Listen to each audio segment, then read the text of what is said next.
photo, il crée un motif qui va être en quelque sorte un des slogans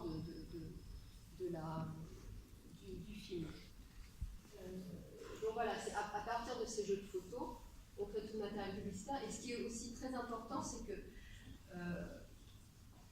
c'est ces albums de travail c'est à partir de ces albums de travail que le producteur, et parfois, alors c'est le cas du Guépard, le réalisateur, parce qu'on sait que pour le Guépard, c'est Visconti qui a choisi les photos, c'est à partir de ces albums qu'on détermine les jeux d'exploitation, c'est les jeux qu'on a tous connus avec le Punaiser dans les cinémas, les jeux de presse, les jeux de prospection, parfois les grands formats. Donc il y a une déclinaison de jeux de photographie avec des formats et des usages très particuliers qui font l'objet de listes. Donc on va dire, par exemple, les sorcières de Salem, on sait qu'il y a eu 42 photographies d'exploitation et c'est le numéro tant et tant. Toutes les photos ne sont pas choisies. Il y a un choix finalement assez restreint quand on voit le nombre de photographies et c'est uniquement ces photographies-là qui vont servir à la promotion du film. Voilà. Alors, qui sont ces photographes? Donc, ils sont employés par le producteur. Parfois, on ne les connaît pas. Quand on a des mentions dans les contrats de coproduction, le nom du photographe, assez souvent, n'est pas cité. C'est le cas, par exemple, de la Dolce Vita, où on sait que sur ce film, il y a eu vraiment pléthore de photographes, notamment des stars comme Secchiaroli, mais on sait aussi que ce n'est pas lui qui a signé les photographies qui sont chez Pathé. Pour le Guépard, on peut se demander si c'est pas Poletto, qui était le photographe du coproducteur Pathé Titanus. Mais il semblerait que Pathé ait racheté certaines photos à Titanus, donc signé Poletto, et que par ailleurs, il ait envoyé son propre photographe, dont on ne connaît pas le nom. Il y a quand même une grande zone d'inconnu.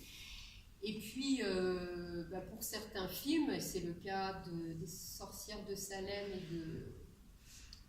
de La femme et le pantin, on a des signatures comme Roger Corbeau, qui sont des photographes qui, même s'ils ne signent pas les photos, ont un style, ils le signent par leur style, ont un style immédiatement reconnaissable et qui, vraisemblablement, sont recommandés, employés, etc. On sait que Corbeau intervenait souvent à la demande des comédiens. Je n'ai pas la preuve pour ces films-là.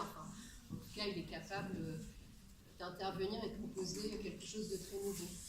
Ce qui est aussi intéressant, c'est de voir comment les signatures ou ce qui n'est pas signé opèrent par rapport au nombre de photographies. Dans le cas du Guépard de la Dolce Vita, on est à plus de 800 ou plus de 1100 photos.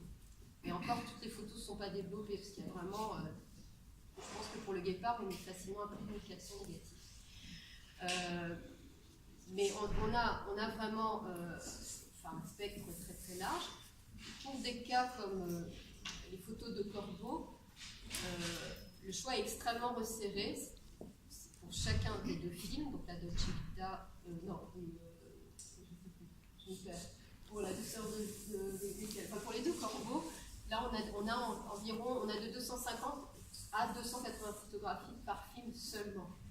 Ce qui signifie en fait que le photographe opérait probablement un choix avant de donner ses photographies à la production. Je pense qu'il est sélectionné, parce qu'en fait ça représente finalement très peu de jeux de négatifs, c'est 200 et quelques, une vingtaine de jeux de négatifs, c'est très très peu, et il devait probablement les sélectionner avant de les diffuser.